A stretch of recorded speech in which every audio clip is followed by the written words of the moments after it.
Hey y'all, and welcome back to my homestead kitchen.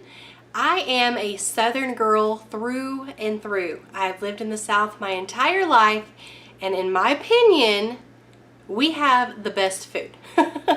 So today I want to share with you 3 Southern recipes that are guaranteed to satisfy your taste buds.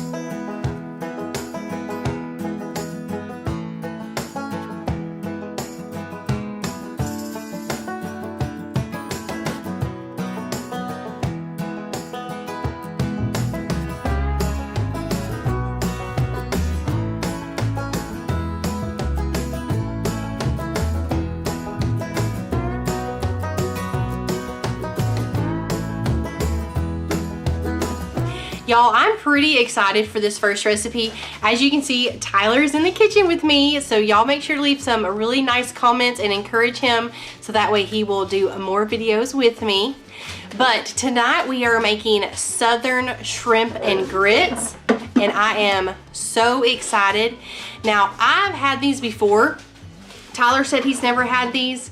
My family on my dad's side is from Mississippi, and so the last time I was visiting down there was this restaurant that we would go to for breakfast almost every morning, and they had the best shrimp and grits. So I'm kind of hoping that this will live up to the hype that I've been craving, but we'll see. So let me turn you around and we're gonna get started on dinner. Y'all, Tyler's over here preparing the shrimp. You put that in the wrong pile. Just mind your own business. He's over here prepping the shrimp, and we had to buy the ones with the tails on because they were a better deal, so he's taking all the tails off. But while he gets that going, I'm going to get started on the grits. To start off our grits, and I have a large saucepan, I'm adding in 2 cups of, I'm using whole milk, and then it also calls for 2 cups of chicken broth. And when I always make my chicken broth from the chicken bouillon cubes, and Tyler is afraid this is going to taste like a chicken shrimp something, but we're just going to go with it, okay? And then we're just going to season that with some salt and pepper, and then once we get that going, we're going to bring this up to a boil.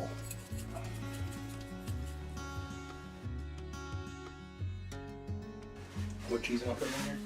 Cheddar cheese. It's in the bottom drawer. The whole thing? You can go ahead and shred up the whole thing. You don't have It anything only else needs... this week that needs cheese? No. I got Tyler on cheese duty. Are you cutting the cheese? Yep.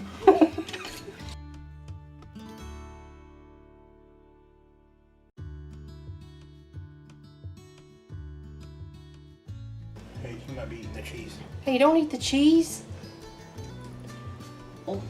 Why do you have that big old pot thing on a little burner? Because I like it. Okay. Yeah. Life's not Eventually fun. you have to reduce, once you put the grits in, it has to reduce to a simmer. Yeah, but you ain't cooked your shrimp yet. Well, I know, because those are already fully cooked, so I was going to wait until this You was ain't even got your simmering. pan out here. I think I know why you don't cook with me very often. Because I'm a hungry person all the time. And, I know. And you just stand there. You just, no, I cook. I cook good. You don't usually complain about my cooking, do you? No. I feed you plenty. Yeah. I mean, look at me. I know, you're so cute. I'm chubby. You're so cute. What is that? Wait, I think I forgot an ingredient. Oh, great. Okay, so I did forget an ingredient that we need to add into the chicken broth and the milk. You need to add in 1/3 cup of butter. I'm not going to melt this beforehand just because it's going to start boiling in a minute and it'll melt in the pan.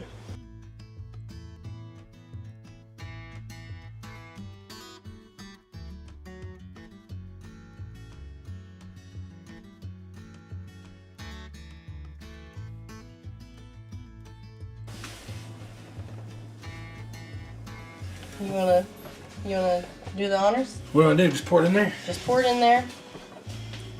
So we're putting in 3/4 cup of uncooked old-fashioned grits.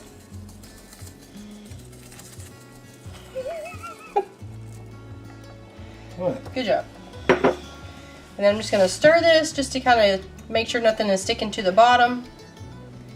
And then we're gonna turn our heat down to a simmer. I'm gonna put it on like on a 2. And then we're gonna let this sit and simmer for about 10 to 15 minutes. You're just waiting for the grits to get thick. Like your family's from the deep south. Like we have grits around here, but they're not super popular. No, when I was growing up as a little kid, I would always put butter and sugar in it. Yeah. But I think most people always just put cheese. Cheese? Cheesy grits. That's what they call it. So at what point do you think we should cook the shrimp? I already have them in there. Even though they're fully cooked? Yeah, you're just warming them up, right? Once they're warm, you can just set them on warm. Oh, that's true. Well, let's go ahead and melt the butter first. Let's melt that butter. We also need garlic. Get the garlic. Oh, Mama. Hey, the garlic's in here, ain't it? No, that's garlic powder. I need this garlic. Oh, you need the mushy garlic. No, it's not mushy. Look at it. It's minced. Here. Minced. Mushy. Minced. Yeah. It's wet. Well, you don't pour the juice in there. I need a spoon, please. Ooh, it's getting toasty. Little. Ooh, twisty. Alright, I went ahead and melted about 1 tablespoon of butter. And we're just going to add in our shrimp. Our shrimp is fully cooked already, so we're basically just warming it up. But you can use raw shrimp. Oops, I'm making a mess. Yep. And you'll just make sure, if you're cooking it from raw, you'll just cook it until it's completely pink. Isn't that right? No? What do you do? I don't know. I mean, you're not supposed to be able to see through it when it's clear, you know? You can't see through that. Right. Okay, so you just want to make sure it's not clear. Shrimp is kind of finicky because if you cook it too long, it gets rubbery. But if you don't cook it long enough, it's raw. So you just kind of have to find that sweet spot. And now to this shrimp, I'm also going to add in some minced garlic. And I'm going to make sure to drain off the juice so it's not mushy. Well, I mean, ooh, that's strong. It smells good. I use this on recipes all the time, and you never complain. I'm not complaining. I'm stating the facts. It stinks. I think that's the shrimp. No. For our shrimp, I am adding in some Tony Satchery Creole seasoning. Go ahead and use your favorite Creole seasoning or blackened seasoning, but this one is our favorite for sure. I'm not sure what the measurement said on this, so I'm just going to eyeball it and add what I like. That was one of my favorite things about visiting down there when I was a kid. Yeah. Was he would always get huge bags of shrimp, and it was fresh shrimp. When my dad was preaching down there, we had this family in our church that used to invite us to their house every once a year. Yeah. And we weren't down there very long. I think we only went twice. But they have this big fish fry every year. Yeah. And they have crawfish and shrimp. And the boys, every day after football practice, they'd run down there because we all lived right there. Yeah. They'd go down there and fish, and they'd catch sharks and that would be cool. Speckled trout and mullet and all kinds of stuff, you know. And then they every once a year they'd just do a huge fry, and they don't use plates. They just pour everything right there on the table. Yeah, that's what we did. But it was good. Once you gave your grits, probably about, how long do you think that was? Like 15, 20 minutes? And we did add a lid to the top. That's one thing I forgot about. That helps. But it absolutely helped. We were worried because it was not getting thick, but we added the lid for like the last 5 minutes and it thickened up perfectly. So right now, Tyler's going to add in about a cup of just shredded cheddar cheese. What? A little bit more. That's not a cup. We'll try that. That's a cup. Okay. You want more? Then ask for more. You can add more to your own bowl, I guess. So then we'll just stir this in, and pretty much once this cheese melts, we are ready to plate it up. And I'm excited. Well, I guess bowl it up. I'm gonna go find the ration show. Okay. But, like I was saying, once this cheese melts, we'll be ready to eat our dinner.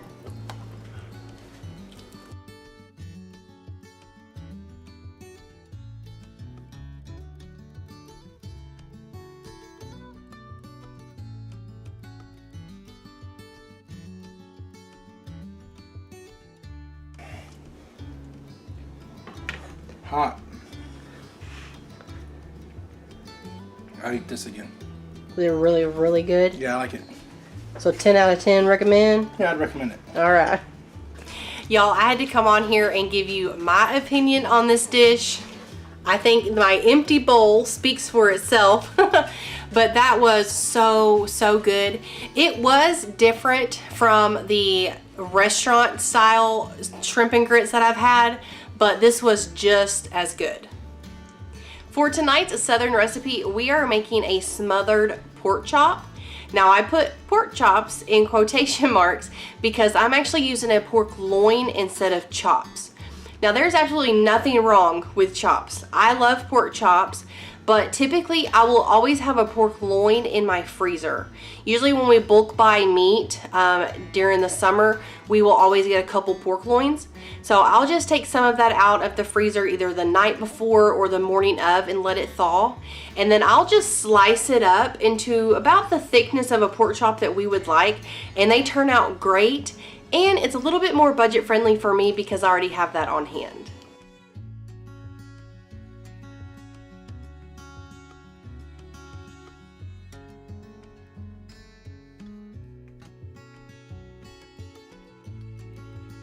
I got the pork chops sliced up just the way I like them, the right thickness. And now I want to get started on the gravy before I start frying the pork chops. I'm making an onion gravy. So of course, with an onion gravy, you need an onion. So I need to get that sliced up so we can get it sauteing.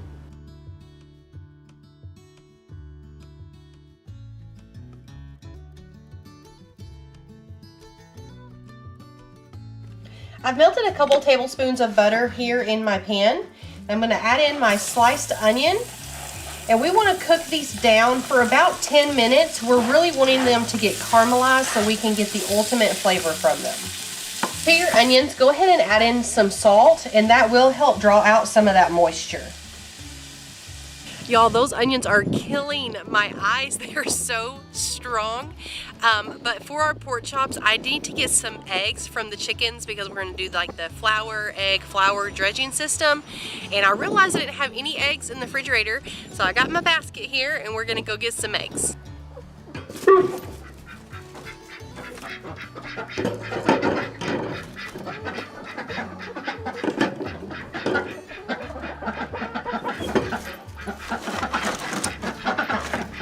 These onions have caramelized up really nicely. So once it gets to this point, we can add in some minced garlic. I'm going to add in about a spoonful and a half. Then we can add in some ground thyme, or if you have fresh thyme, you can use that as well.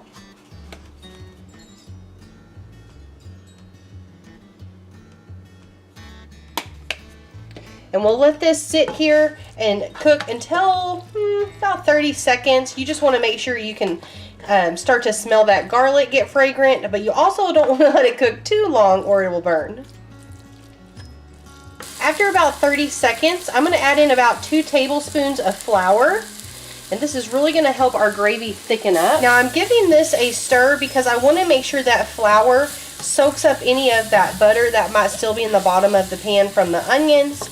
But we also want to let it cook for about a minute or two, so that way we can get that raw flour taste cooked out of it. Add in some chicken broth.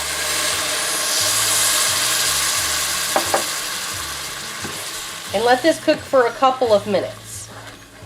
That chicken broth got soaked up pretty quickly. It thickened up really nice. So now we can add in some heavy whipping cream. Or you can use buttermilk, but I have heavy whipping cream on hand. So that is what I'm choosing to use today. And I'm just going to stir this, kind of get it incorporated with those onions. And we're just going to let this sit here and simmer until it's all nice and thick, and then it will be done.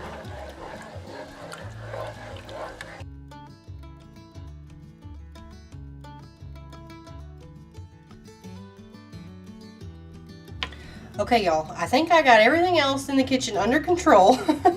So I have my flour here in this dish, and I have some eggs that I just kind of scrambled up in this one. In my flour, I did season it with just some salt and pepper. So at this point, I'm going to take a pork loin, and I'm going to put it in our flour. Then I'm going to dip it over here in our eggs, get it well coated. Kind of let some of the egg drip off, and then back over here in our flour. Now to cook this, you can get some oil just in your skillet and cook it on the stove top. I am going to utilize my deep fryer for this recipe. We've been enjoying that a whole bunch lately. It just makes things go, it makes things go super quick because it can cook it all the way around it instead of just one side at a time. But I'm going to go ahead and dredge up the rest of these pork loins, and then we will get them in the fryer.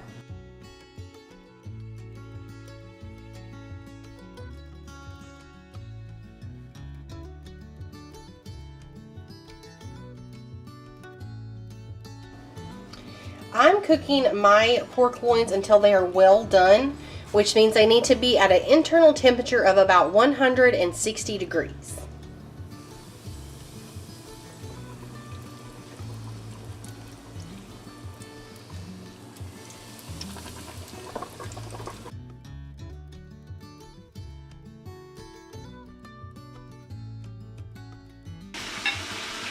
Typically with smothered pork chops, you're going to serve it over some white mashed potatoes or some white rice. And tonight we chose white rice.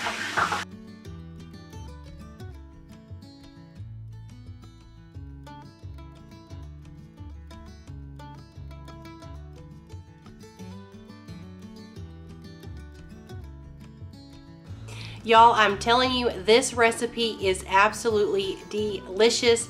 I love the onion gravy on top, and we definitely will be having this one again.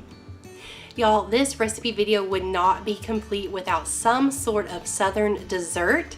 So I'm going to share with you my personal favorite southern dessert, which is peach cobbler. So for this recipe, we're using canned peaches. You can use fresh peaches if you want to. But if you use the canned, what you'll do is when you open them, you'll just drain out as much of that liquid as you possibly can. Alright, so we're going to make ours in a 9x9 baking dish. So the first thing you want to do is take 1 stick or 8 tablespoons of melted butter and put it in the bottom of your baking dish.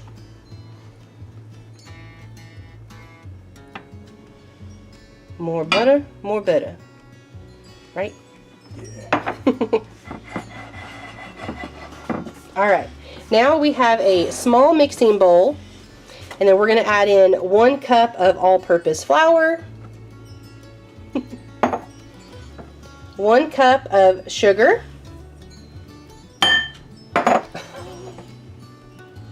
1 cup of milk, and then 2 teaspoons of baking powder. And then we'll just take a regular whisk and mix it all together.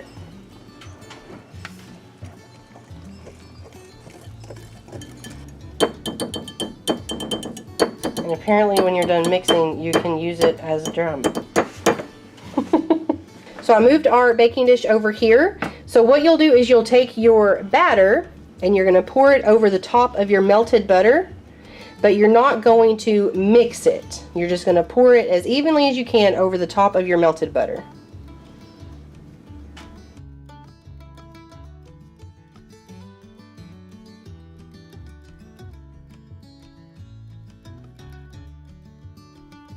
And then lastly, of course, you're going to add your peaches on top.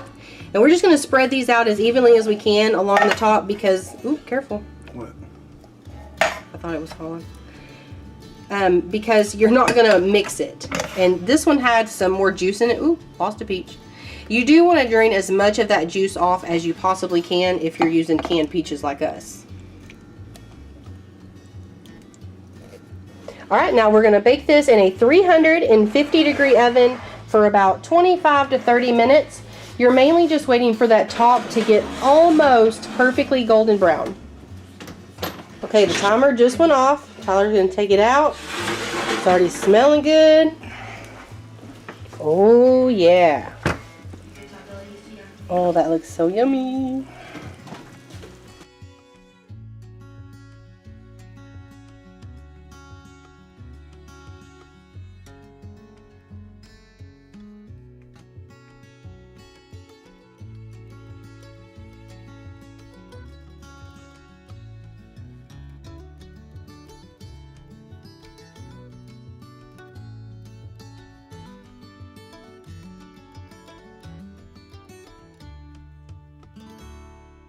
There's Mosey. Momo. Are you sleepy? Hey, buddy. Okay, y'all, but here it is. We're going to give some to Tyler. Okay. And I need you to tell me if it's good, great, or whatever adjective you want to give. Might be hot. Good. Really good? Mm-hmm. You like it? I do like it. Thumbs up? Yeah. Okay, y'all, we got a thumbs up. It's pretty good. One of the things that I love about cobblers is that, of course, the peach cobbler is my favorite, but you can substitute almost any other fruit for that. You can do an apple cobbler, a blueberry cobbler. I think that would be really, really good. And of course, you can also put it on a side of some vanilla ice cream. Perfect. Thank y'all so much for hanging out with us in the kitchen this week. We had a lot of fun making these southern yummy recipes. If you enjoy this type of video, make sure you give me a big thumbs up. Leave me a comment down below on which recipes you think your family would love the most, and I will see y'all next time. Bye!